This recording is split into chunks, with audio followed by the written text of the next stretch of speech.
And so what were you uploading back then, 2015? 2015. 2016. That's my office. That was my old home. It was all in my bedroom, all in my spare bedroom at home. That's where I was uploading everything. I was doing camera tutorials. I just thought I'm really good at teaching stuff because I was teaching magicians how to do tricks. So I was like, I'll just teach people how to use cameras. And a lot of people thought like, wow, you've got a good knack for this. You're really good at communicating things, making them clear and entertaining to watch. And a lot of the tutorials online and things that you were seeing online were dull, really boring stuff that would just put you to sleep. So I thought, okay, I can come in and add some entertainment value to these styles of videos and actually teach people modern techniques in a modern way from someone who I think is modern, who they would maybe relate to more so than what's out there now. And it worked fast. I uploaded one video. It went viral. I sent it everywhere. I remember emailing it to like Dig. What was the name of this video? 8 camera hacks in 90 seconds was the first video that popped off. Sounds good enough to me. Yeah. It wasn't with even a name like that. It wasn't even 90 seconds. I'm pretty sure I got the math wrong on that. Probably why it worked, actually. Yeah. But that was the first one I did. And it was just some things. I remember I was on a Skype call with Chris. And he was like, you should make the thumbnail holding the knife up to the lens because that'll trigger a lot of people and it'll make them want to click on it. So the thumbnail for that is me holding a knife to the lens, which is like, why would you do that? And I think that spawned a whole series of videos like this, other people holding matches up to lenses and holding things you shouldn't hold up to lenses. And it worked. And it was great. So I kind of got my start doing that. And I was always mixing vlogs in because I wanted to show that personality side as well as didn't want it to all just be behind my set, talking cameras, everything, screen recording, screen capture software. I wanted to show myself as well and show a bit of my life and my interests and the things that I was into and put those techniques to use to show like, yeah, I can do these things too. This is what it would look like. And then I could take tidbits from those videos and teach them. And it would just kind of go back and forth and feed each other. I mean, there was a moment there as well where it was just the vlog thing was hot as well. I mean, we were talking about Casey prior to shooting. Like when he was doing the everyday thing, and then anybody who was publishing videos on YouTube was noticed because it was like, it wasn't just every day. It was every day with the edits and every day with the drone shots. And it was just, you're just doing the time lapse. You're just doing the math, right? Like, I'm just like, I don't know how many hours do you have. Did you find some extra hours, or is there any life left over? Like that's me watching it back then when it was every single day. I've never been able to do every single day. It's just too much. I was never able to commit to it like he could, and to this day I don't even know how he does it. I don't even think he knows how. He's like, dude, it was a blur. It was a window, right? It was a window, and I'll probably even himself ask him at some point, but probably even himself, it was like. He probably didn't imagine doing it forever like that. Like some of these means to an end kind of thing. Well, but also like some of the most challenging things are temporary. Like you're not. You understand when you're in it that it's not going to be the way it is forever. And it's always changing. Like we were talking about. Like I don't know how long.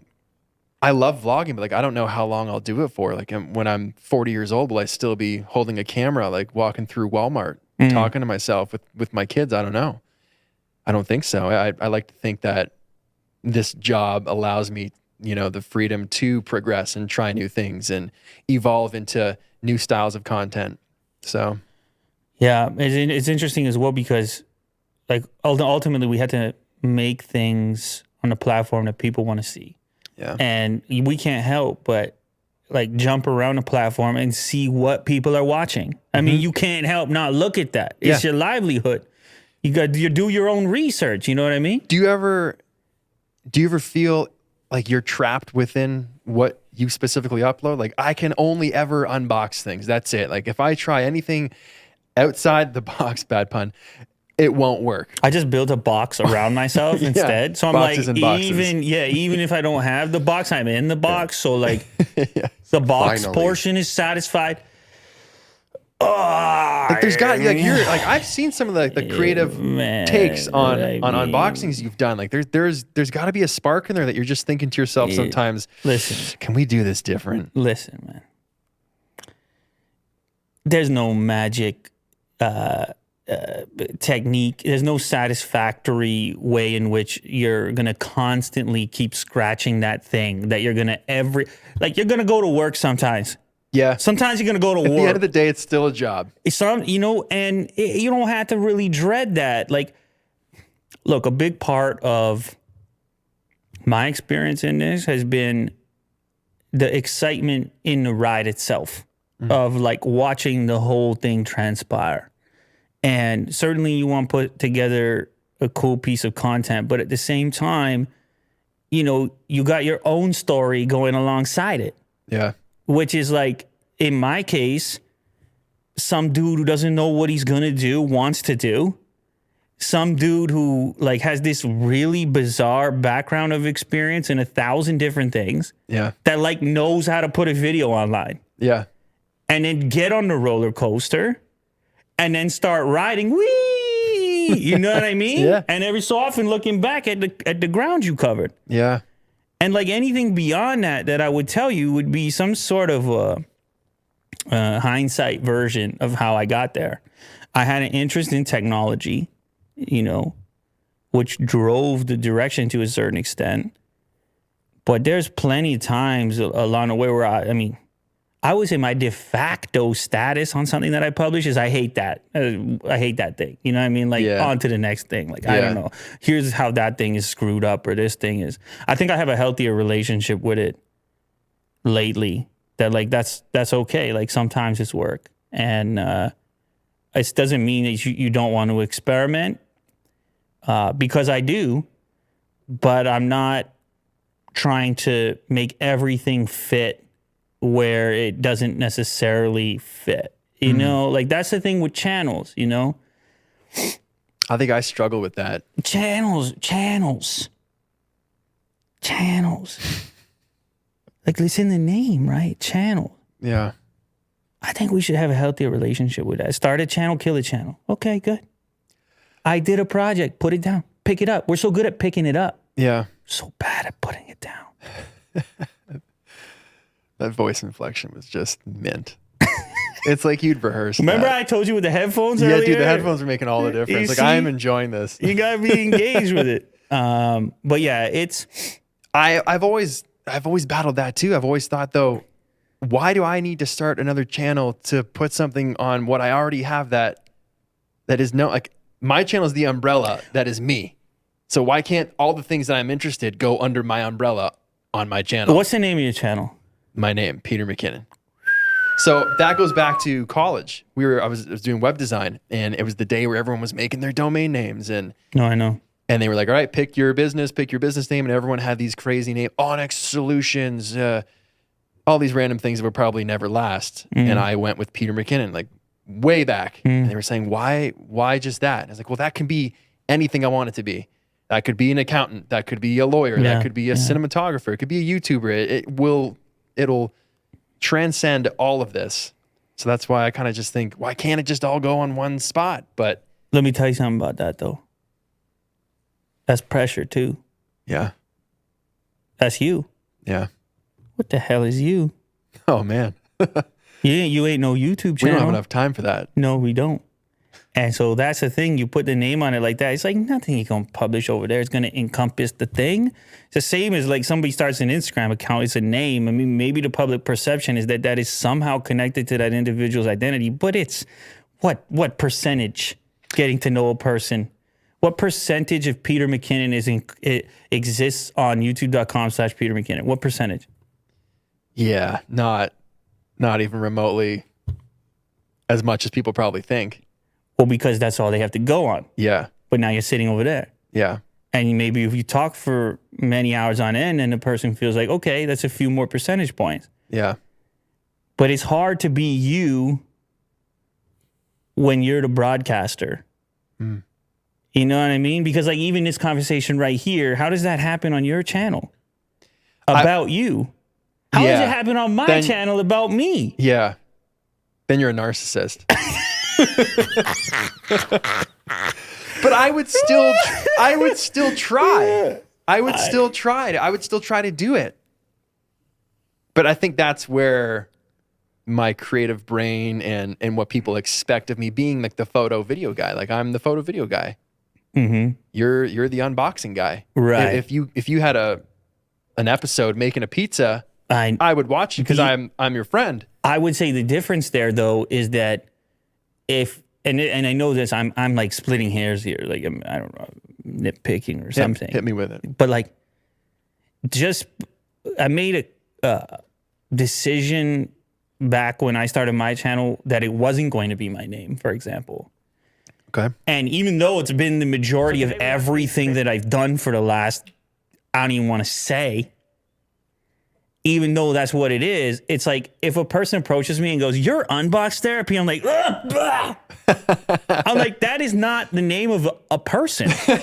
That's funny. You know, but that's the perception of like an account online. That's what we're getting from it. Is that's what it is. And it's like, man, there isn't any regular person that exists in the environment presented there, which is like in the context of the existence of a product and an analysis, and it's not even close to a person. I understand, like, you got to identify things in some way or another, but it didn't feel to me like the project in and of itself felt so outside the realm of a personal identity, or at the time what people had, which were profiles, like on Facebook, like a Facebook profile. Like imagine a regular person's Facebook profile, but this is what they post every time. You're like, easy, bud. Yeah.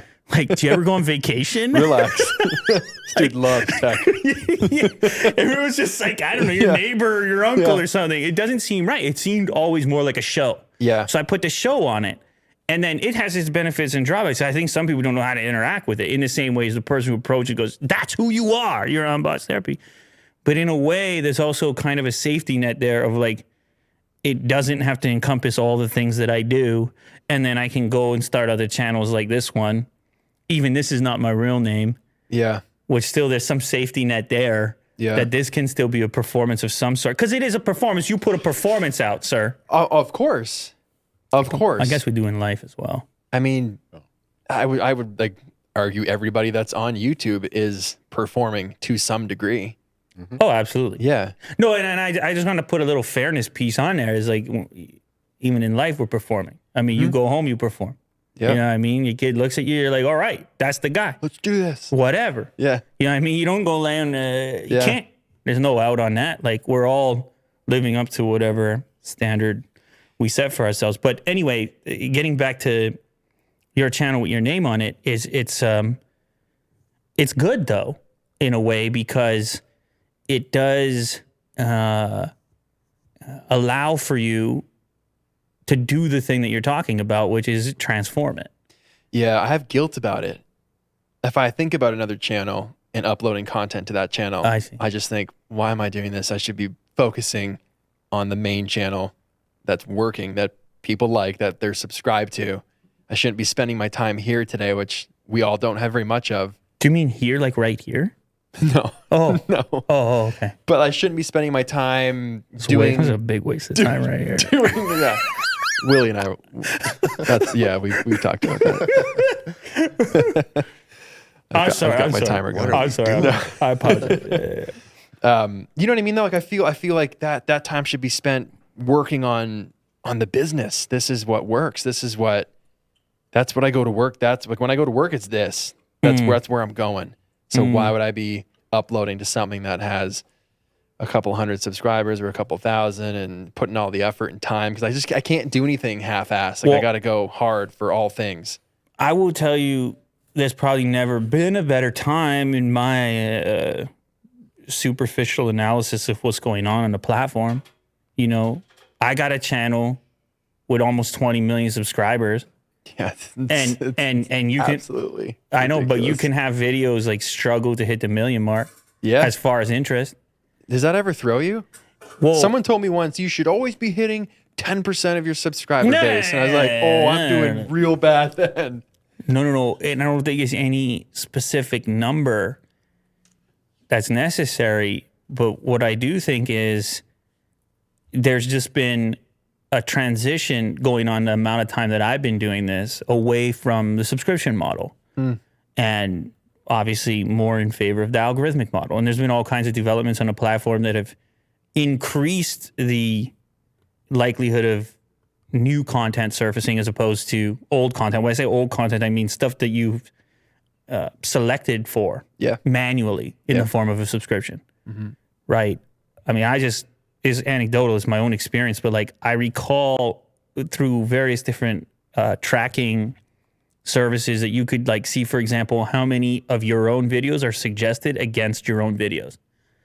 And I remember an era where like a really high performing channel could have a dozen videos in the suggestion bar next to their own video, an indication that there was some sort of favor for having selected a particular content creator, elevating their content in a multiplier effect greater than the rest of the network. When the home section of the platform continued to become more comprehensive and suggestion based, so like the subscription feed continued to get pushed to the side, all of a sudden all kinds of people with huge followings had to recompete over again every single time, even to reach the people that were subscribed to them. Are already subscribed. Yeah, similar to what was going on other platforms already in advance of that. Now, it's not to say that a subscriber doesn't want to see what you put out, but they probably don't want to see it as bad as they say they do. Because it requires some pretty significant intent right now to go and watch it. And by that, I mean a CTR, a healthy CTR. Just a general intent. Because then that's going to allow the thing to surface for the remainder of the people. So like that early test group who's around, they determine whether or not you're going to see a video as a subscriber, not me. Well, me, because I decided on a subject matter, but I even recognize now that distance, the difference between 1 percentage point CTR is significant enough to slump a video hundreds of thousands of views. At least in my case, the multiplier effect of like, I don't know, maybe this is very inside baseball for people right now, but if you are talking about the difference between like a 7% CTR and an 11% CTR, it's like you may have put the same amount of work into the whole project, but you got half the business out of it. Yeah, that's always discouraging. But it's the game. But that's why I'm saying when it comes, you can take it two ways. You could take it in such a way of like catastrophe, or you can take it in such a way of like an indication that it's time for experimentation, adapting, and flipping it over, and not being super committed to the same formula necessarily. Now, granted, if you do the thing that I'm saying, people will be very angry because they'll say, "I'm subscribed to Peter McKinnon." Yeah, I didn't come here for this. I know you've changed and love Peter McKinnon, and actually. You know what I miss? I miss the old Peter McKinnon. Yeah. I miss 2017 Peter McKinnon. He was awesome. 2018 was pretty good too. I guess old habits die hard. This 2021 Peter, I'm not having it. No. Brutal. Hanging out with Lou now. Yeah. This guy thinks he's a big shot. Ruined everything. Hanging out with the big dogs. I see how it is. Ever since that conversation, downhill. Cool. Must be nice in that big studio. Yeah. Isn't it amazing how we can write the comments so easily? Yeah. They live there. They're deep inside. Yeah. What is that thing they say is rent free? Yeah. They live in there rent free. They really do. Yeah. You're not supposed to read those comments, you know. I'm 50-50 on it. Sometimes I just get in there because there's some cool people and I like engaging, and sometimes I hop in and I'm like, oh, what have I done? Time to go. Ripcord. Get me out of here. Get me out of here. All right. So, but I like, I'm down for experimenting and trying new things, and being creative is the entirety of why I got on YouTube. So, yeah. So as far as your main channel is concerned here, your bread and butter, your baby, as you call it. Yep. What's going on? I'm really liking longer form content now. I used to kind of just try to, I would say like, let's just bang out a quick video. Let's pick this topic. give some talking points about this, shoot some B-roll, boom, moving on. People love it. But now I'm trying to get a little more thoughtful, a little more creative, not trying to rush to stuff as fast. So like that old truck that you saw, people wanted to see a video about that for weeks and weeks and weeks, but it would be too easy to just get inside, show the interior, talk about why I got it, and move on. I'm like, there's got to be a story. There's got to be a deeper story. I got to spend more time crafting something that will leave people with some sort of lasting impression beyond that of just cool truck, see ya. So that type of mindset moving into the content that I'm doing now is what I'm trying to do. So for instance, on Thursday, like my grandfather used to drive that truck, that same one. So we're driving it up north to find his old shop, to park it in front of, take some photos of it, get them printed, bring them to my grandmother, kind of like craft more of a story or a narrative around it than just like, check out my truck, see ya. And I'm trying to apply that to a lot of the videos that I'm making. But it means less videos because everything's taking longer. What does less mean? Less videos a week, less videos. I know, I'm talking about numbers. Like, oh man. Recently it's been like one video per week. One video a week. And that's just to like supplement the 5 or 6 I have that I'm working on that are the longer form ones. So I'm kind of just playing with where I'm the most comfortable and the most happy creating. I don't think I can really handle the 4 videos a week anymore. Is that That's your around peak? what it was. Yeah, the peak was like 3 minimum, 4 max every single week. But I just I've got a different style now. I've got a different like yearning. Well, I didn't expect to hear that word on here. In wanting people to experience what I create. So, but that could change because at the same time we got to go to work. And I can't just go to work and sit around and wait for a video for a week, right? Sometimes you just gotta go create. You gotta just make vids.